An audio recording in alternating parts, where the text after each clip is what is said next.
Day, anong ginagawa mo dyan? Ha? Matutulog ako dito dahil antok na antok na. Dito ka natutulog sa kusina. Oo, kasi Kawawa hinintay ka namin yung amo namin na dumating. Kawawa ka naman, Day.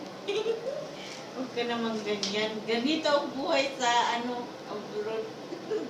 Ganito ang buhay ng Oo, OFW. tama. Ganito ang buhay sa sa Saudi. Hindi nyo lang alam. Oh, yan yung kasama niya. Sabi niya sa amin. Naghahanap ng kanin. Gutom na gutom. Tomato? Hindi pa luto yung Hindi pa luto. Yung ginawa ko na makaron. Oh. Ayan, tapos ng trabaho. Tapos nung... Kaya idlip na ng kaunti habang hinihintay ang amo. Walang magawa. Hindi nyo lang alam na mahirap mag-abroad.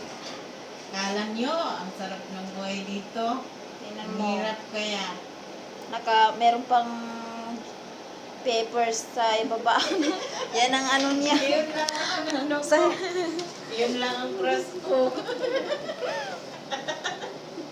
oh. Ayan, nirestore nila ako. Gusto ko Yan na naman, may problema. May problema yan. Gusto nang umuwi.